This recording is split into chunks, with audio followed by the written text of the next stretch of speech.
Natal. Já falamos durante a semana aí por que Jesus veio, a profecia que marcou a sua chegada, como estava o mundo, o Império Greco-Romano quando Jesus surgiu. E agora vamos estudar um pouquinho o evento, o que aconteceu. Evangelho de João, capítulo 1, verso 14. Eu já falei com vocês esse texto: ninguém jamais viu a Deus, o Deus unigênito que está no seio do Pai, que o revelou, diz o verso 18, o verso 14, o verbo se fez carne e habitou no meio de nós. Essa palavra, o verbo se fez carne e habitou no meio de nós em grego, é a palavra skeno. Skeno em grego significa que Cristo armou uma tenda. Estranho isso no Evangelho de João, que ele armou uma tenda no meio de nós. O que significa isso? Quando você vai ao Antigo Testamento, diz que Deus falou para Moisés assim: Moisés, eu estou no alto da montanha, eu estou muito distante do povo. Faça uma tenda para mim lá no meio do povo de Israel, que eu vou morar no meio deles, o tabernáculo. E o meu Shekinah, a minha glória, aparecerá ali no meio. A tenda era mais ou menos isso aqui. Isso é uma típica tenda de beduínos que nós temos por todo o Oriente Médio. Israel, Síria, Jordânia, Egito. Eu já tive a oportunidade de dormir em tenda de beduíno e comer com beduínos. O que eu gosto dos beduínos, eu vou falar com vocês o que é. Eles congelaram no tempo. E numa época de tanto desafio tecnológico, você tem que estar sempre avançado, última tecnologia, última plataforma, última teoria, última hipótese, os últimos carros, as últimas linhas, as últimas marcas. Eles pararam no tempo e mantiveram as tradições. Muitos beduínos, aqueles que moram no deserto mesmo, vivem ainda como nos dias de Abraão. Esta é a típica casa deles. Uma casa feita de pele, lã de ovelha e lã de cabra. E é uma coisa importante para o beduíno. Nas regiões áridas do Oriente Médio, chuva é ouro de Ofir, um ouro raro. Não se chove bem. Não chove bem. Então o que eles faziam? Essas tendas geralmente eram um pano entrelaçado, assim como se fosse um saco de linhagem. E quando está a época do calor, o vento passa por aqueles buracos ali e coloca todo lugar bem arejado. Então você não tem problema de calor insuportável ali dentro. Você tem uma cobertura, mas não tem calor. Agora vejam o que acontece. Quando a chuva está por vir, a umidade do ar fica mais alta. Aí aquela lã incha e os poros do buraco, do tecido fecham.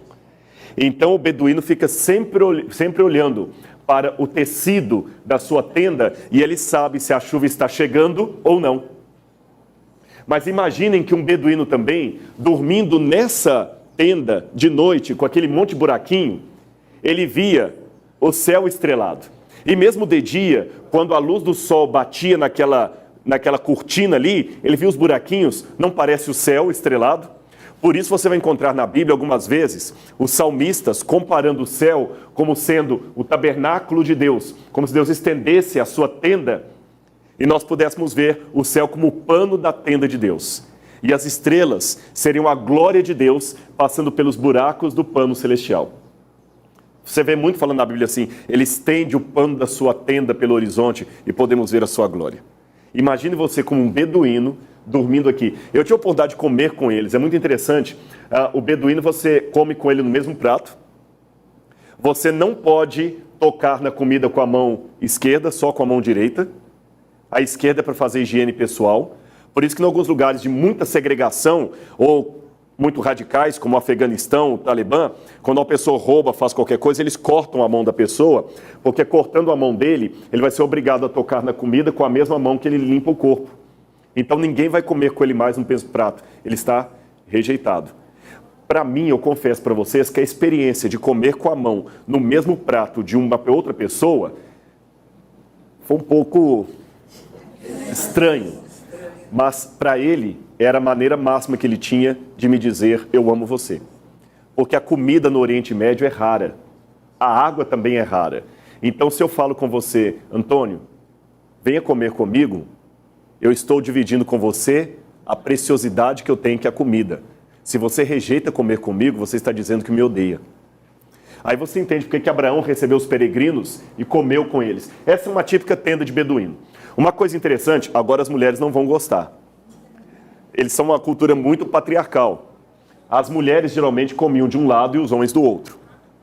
E o mesmo lugar à noite voltaria a ser lugar de dormir. Na época de Abraão, em que eles viviam em tendas, e o povo de Israel vivia em tendas também na época de Moisés, geralmente hóspedes ficavam de um lado da tenda e a família dormindo noutra.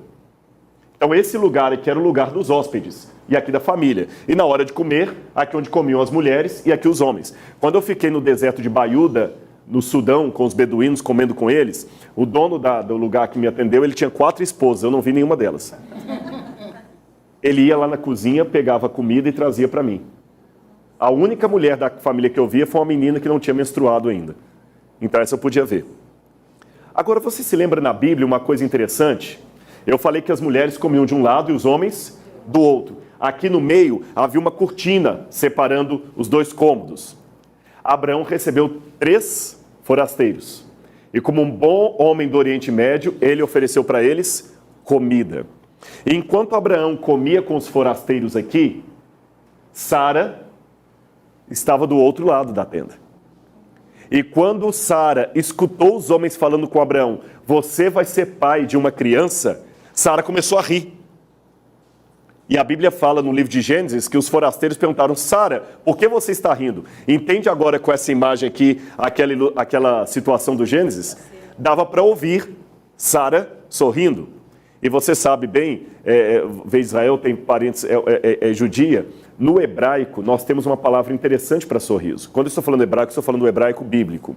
Você sabe que toda vez que nós vamos ilustrar o latido de um cachorro, você faz au, au, o de um gato, miau, miau, mas dependendo da cultura, da língua, você muda.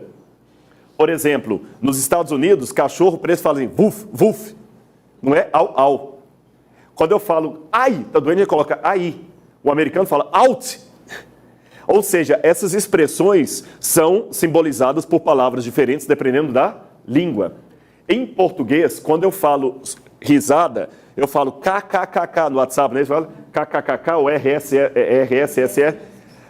Em espanhol, sabe como é que é?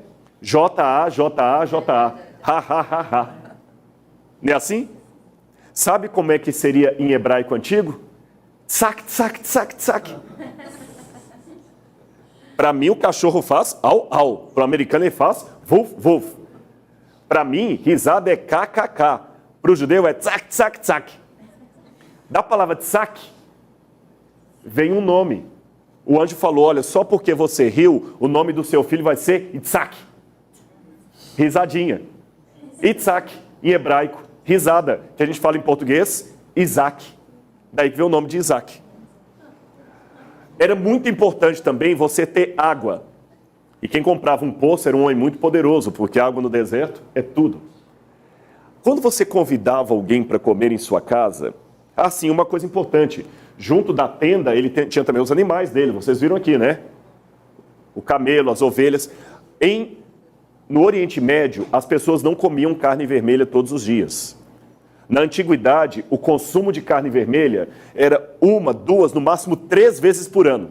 Em que situação você comia carne vermelha? Quando tinha a festa da Páscoa, que comia o cordeiro pascal, ou quando tinha um casamento, uma celebração muito importante, como a volta do filho pródigo, que a Bíblia fala que o pai mandou matar um novilho cevado para ele. E o irmão reclamou, vocês lembram?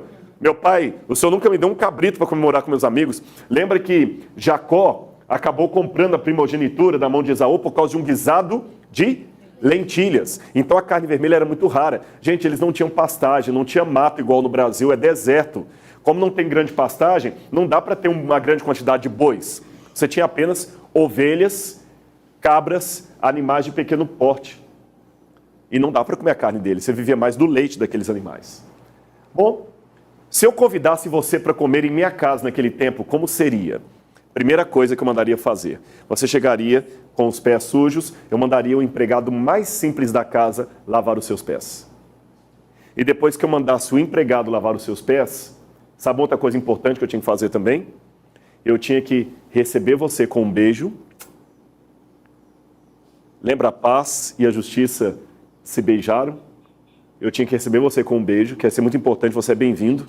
Por isso que é estranho que Judas traia Jesus com um beijo.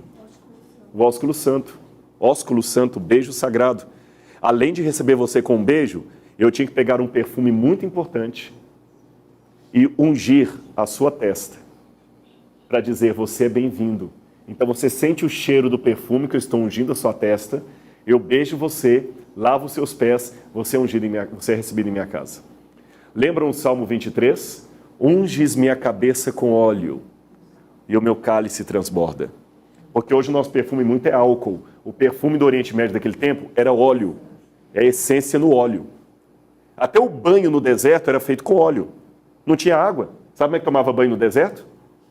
Pegava bastante óleo de oliva, misturava com essências aromáticas, misturava com areia, colocava a pasta de areia daquilo, depois vinha com a espátula fazendo uma espécie de esfoliação e um pano úmido tirava o excesso. Assim era o banho no deserto. Até hoje, em alguns lugares que realmente não tem água, você está na Dakar, por exemplo, né? Ah, não, banho é raro, é mensal, às vezes em festas especiais, depende da cultura, pode ser às vezes até anual. Até anual. Na Europa também era assim. Sabe por que maio é o mês das noivas? É porque maio é a primavera na Europa, é quando as moças tomavam banho, aí todo mundo aproveitava para casar em maio. Por isso que maio virou o mês das noivas. Mas continuando o que nós estávamos dizendo. Não é verdade, isso aqui não é piada não, viu? Eu falei respondendo sério. Mas voltando ao que eu estava dizendo para vocês, o que eu tenho que fazer se você vai comer em minha casa? Mandar lavar os pés, ungir a sua testa com óleo perfumado e dar um beijo a você e você é bem-vindo. Você é meu irmão. Interessante, Jesus foi comer uma vez na casa de um homem chamado Simão, que ele havia curado de lepra. E ninguém mandou lavar o pé de Jesus. Isso era muito estranho. Isso é tão ruim como se você chegasse para comer em minha casa e escutasse eu falando com alguém assim, guarda aquela comida lá porque eu não quero distribuir para ele. Guarda a comida. Guarda a sobremesa lá, não serve não. Você nem vai querer comer, vai pedir desculpa e vai sair. Jesus não foi tão bem recebido na casa de Simão. Aí Maria Madalena chegou com um nardo, um perfume num vaso de alabastro, que é uma pedra egípcia. Ela colocou o nardo que era caríssimo e com o nardo ela jogou o perfume nos pés de Jesus e chorou. Aí, pessoal, ela veio gastar esse dinheiro com os pobres. Judas e Simão reclamaram. Jesus falou o seguinte, olha, ela que está fazendo para o meu sepultamento. Mas eu cheguei aqui, Simão, você não me beijou, não mandou lavar os meus pés, mas desde que eu cheguei, ela não para de chorar sobre os meus pés e colocar esse perfume sagrado em mim. Agora vamos continuar. Jesus um dia, quando foi fazer a Santa Ceia com os apóstolos, falou, Senhor, quem vai lavar os pés? Eu vou lavar os pés de vocês. Não, Senhor. Se eu estou lavando os pés de vocês, vocês também devem lavar os pés uns dos outros. Ser servo uns dos outros. Aqui nós temos uma típica comida beduína, tá vendo todo mundo comendo? E você percebe que as pessoas comem como? Como há 2000 anos atrás, sentadas no chão. Ninguém se assenta em cadeira. Quem assistiu o filme de Mel Gibson? A Paixão de Cristo. Lembra que tem uma cena ali que Maria está conversando. Ali tem um erro naquele filme e um acerto. O erro é que eles mostram Jesus construindo mesa e cadeira. Jesus não era marceneiro, ele era carpinteiro. Era construção. Mas tem um acerto. Lembra que Maria fica assim, que mesa é essa? É para uma pessoa que não é judia. Mas ele senta assim, ela fica tentando sentar. Porque os judeus não comiam assim naquela época. As pessoas do Oriente Médio comiam reclinados no chão. Assim, desse jeito. Só tem um erro nesse desenho aqui. É que as pessoas não iam para o lugar de comer calçados. Iam descalços. Porque você sempre que está no lugar sagrado, você tem que tirar as sandálias. Tira a sandália dos teus pés, Moisés, porque o Senhor está falando com você. Os muçulmanos entram em mesquita e têm que tirar a sandália até hoje. Naquele tempo também tirava a sandália. E comer é uma atitude sagrada, por isso você não pode entrar calçado. Então tem um erro nesse desenho aqui. Mas estão vendo aqui o pessoal comendo à mesa? E vocês estão notando dois aqui dançando? Porque comer era um momento de alegria, tinha que ter música. Lembra a parábola do filho pródigo? Aqui eu falei Maria Madalena, né? Lembra a parábola do filho pródigo que diz que as pessoas tocavam durante a... E essa aqui era uma típica cerimônia onde as pessoas comiam juntas em casa. Isso aqui era de família.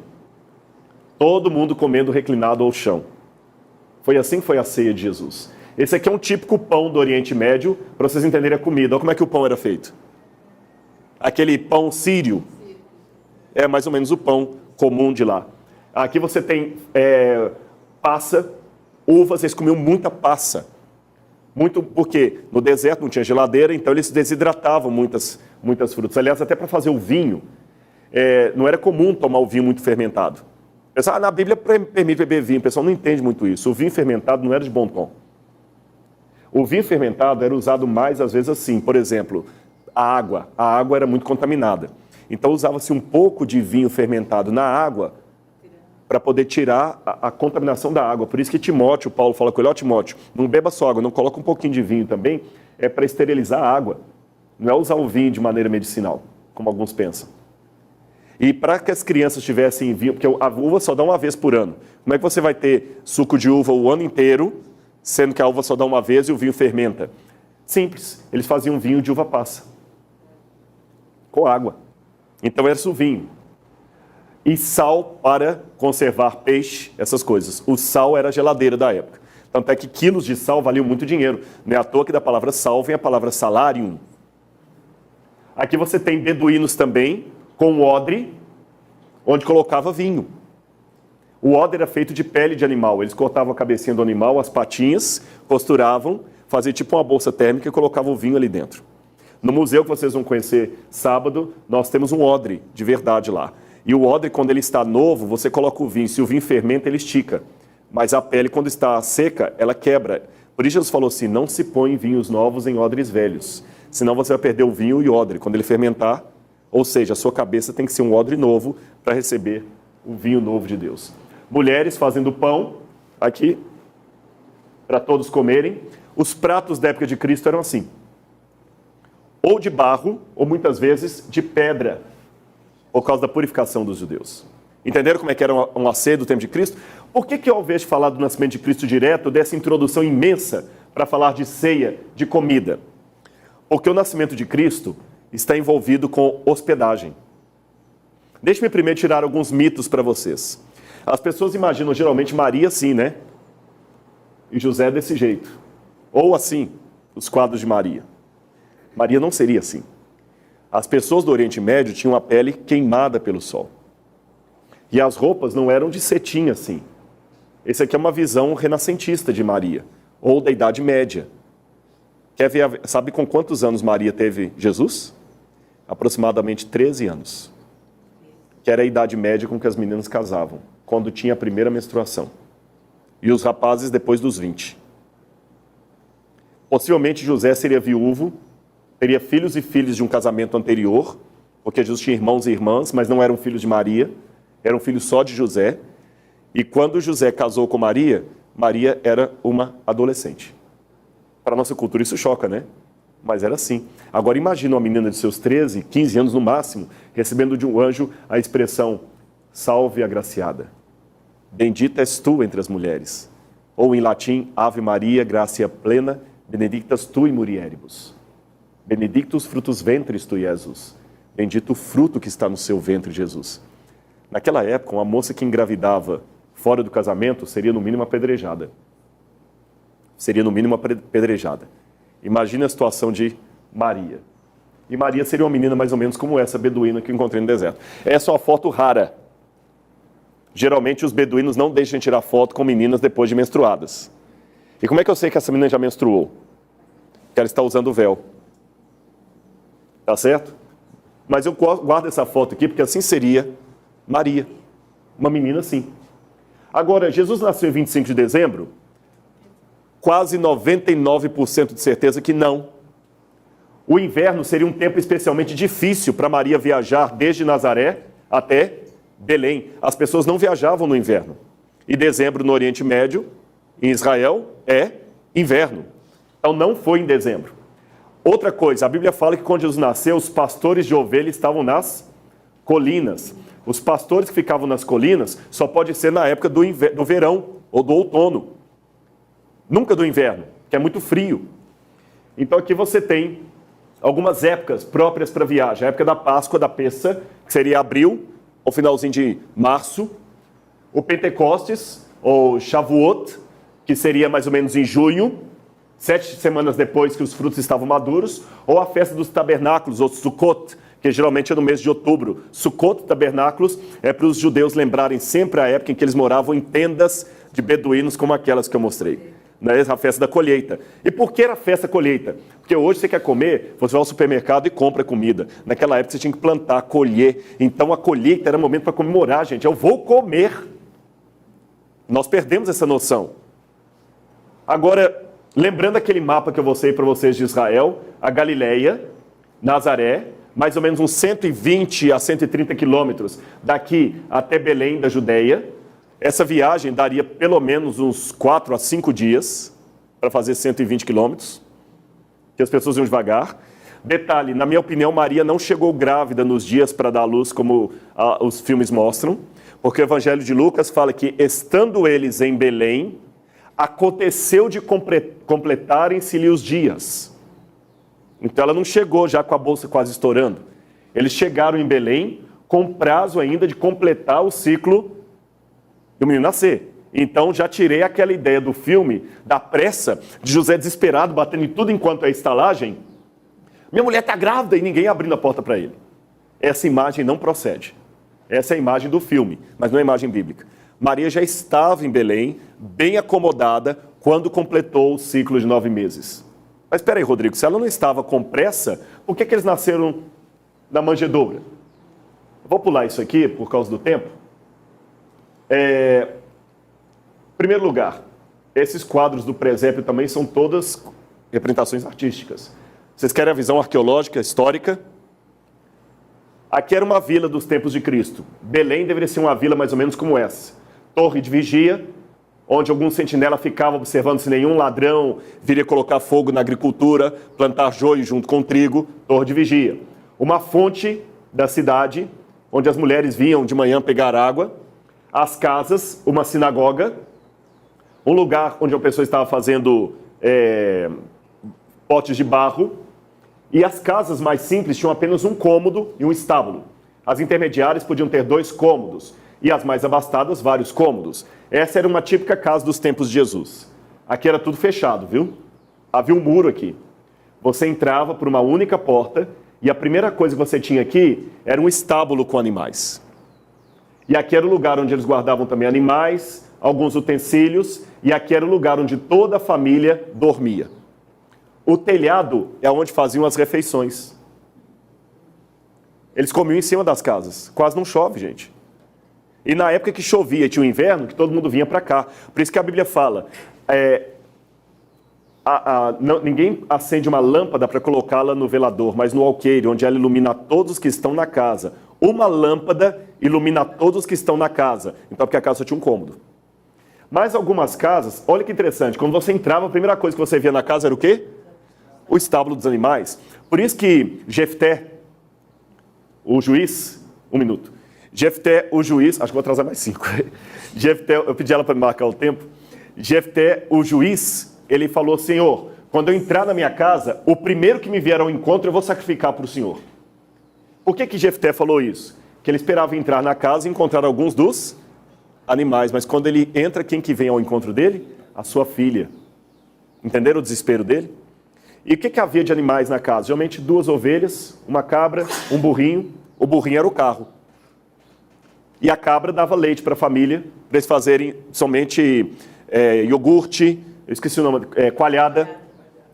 Põem com mel de tâmara, não era mel de abelha. Havia mel de abelha no Oriente Médio, mas esse era mais raro, porque não há florada. O mel mais comum no Oriente Médio é o mel de tâmara. Vocês querem experimentar o gosto do mel de tâmara? Não querem, não? Quer ou não quer? Eu vou deixar vocês experimentarem hoje o mel de tâmara. Nem um amém, nem obrigado. Vocês são muito mal agradecidos, viu? Obrigado. Vamos me candidatar. Trouxe Israel. Então vocês vão experimentar o mel de tâmara que a gente trouxe de Israel para vocês, tá bom? Aqui, alguns pastores às vezes ficavam no alto das colinas e deixavam as ovelhas ficarem em grutas assim. Por isso que algumas pessoas imaginaram que Jesus nasceu numa gruta dessa. Mas não foi. Essa é a manjedoura. Não é assim. A manjedoura era geralmente uma caixa de pedra onde colocava comida para os animais, mangiare, comida. Então, Maria colocou algumas coisas aqui, forrou com um pano, e foi numa coisinha dessa que Jesus nasceu. Agora, por que nascer num lugar desse? Lembra da casa que eu falei? Você entra, a manjedoura, a família ficava num quarto, num cômodo aqui em cima, e eles comiam geralmente aqui em cima. Lembra da volta de Jesus? Quem estiver em cima do telhado, não desça para pegar nada, quando ele fala em Mateus 24. Aqui uma típica casa do Oriente Médio. Você entrou, aqui havia as cabras, os animais, aqui em cima onde as pessoas comiam, ou no telhado, mas havia 2 quartos nessa casa. Havia um quarto aqui, mas havia um outro quarto aqui em cima. Lembra que eu falei que algumas casas tinham 2 quartos? Lembra que na tenda tinha um lugar para a família dormir e outro lugar para os visitantes? Eles fizeram, desde a época de Elias e Eliseu, o chamado quarto do profeta. Quando você recebia alguém em sua casa, que não era da família, ou mesmo sendo da família, mas era um visitante ilustre, você mandava para o quarto de hóspedes. E sabem como chamaria o quarto de hóspedes? O quarto de hóspedes chamaria justamente katalumati, ou hospedaria. Então, a hospedaria que fala no Evangelho de Lucas sobre o nascimento de Jesus, não é a hospedaria que fala na parábola do bom samaritano. A hospedaria do bom samaritano é realmente uma pousada de beira da estrada, tá bom? É a palavra pandonkion. Mas a hospedaria que fala ali no início é o quarto de hóspedes. Esse é o quarto de hóspedes. Essa é a hospedaria. E perceberam onde é que eu estou querendo chegar? Quando José chegou em Belém, os parentes dele eram de Belém. Fica sem sentido você procurar hotel. Se você tem seus parentes, você quando vai para Israel, você vai para hotel ou vai para casa dos primos? Depende. Depende. Se você tem 2 coisas, você vai para casa deles. Letra A, primos morando na região onde você vai passar. Segundo, que sejam realmente seus amigos e seus queridos. Agora, se eles moram, você só vai para o hotel em 2 situações. Ou se você não tem primos morando onde você vai, parentes, ou se eles estão em outra cidade, ou quando você está numa cidade que eles não estão, ou se você não tem bom relacionamento com eles. Não é isso? Mas se você tem bom relacionamento com eles, e eles estão na cidade onde você estará, não faz sentido você dormir num hotel. Aí o Evangelho de Lucas fala, Maria envolveu a criança em panos e o deitou na manjedoura, porque não havia lugar para eles na hospedaria. Então eles estavam na casa de parentes. Não foi aquela história de estar batendo de porta em porta, de hotel em hotel. E a Bíblia fala que quando os magos vieram visitar Jesus, eles entraram na casa onde estava Maria e o menino. E eles ainda estavam na hospedaria. É muito ruim ser maltratado. Se você está entrando num país, por exemplo, e o agente de imigração lhe trata mal, você fica chateado. Se o freitista te trata mal, se alguém te trata mal no trânsito, você fica chateado. Mas a chateação é desse tamanho, porque é um estranho. Concordam comigo? Agora, se quem lhe trata mal é um parente, um amigo seu, alguém conhecido, íntimo, a dor é maior. E se quem lhe trata mal finge que não está lhe tratando mal, a dor é pior ainda. Eu não gosto de você, sai daqui, um estranho, você fica chateado. Eu não gosto de você, sai daqui, é seu irmão, você fica duplamente chateado. Pode entrar, só não repare que não vou poder te dar atenção não, porque eu tenho que levar minha avó para a academia. E você vê que você não está sendo bem recebido. Você vai à minha casa e fala assim, guarda os chocolates lá dentro. Você vai ficar sem graça. Você já tentou ficar na casa de alguém que você nota que a pessoa está incomodada? Desculpa que eu não pude arrumar a casa, sabe, eu estou muito ocupado e tudo. Você chegou, você não avisou que vinha, né? Mas pode ficar à vontade. Dá vontade de pedir licença e ir embora, não é? Jesus não foi maltratado por estranhos.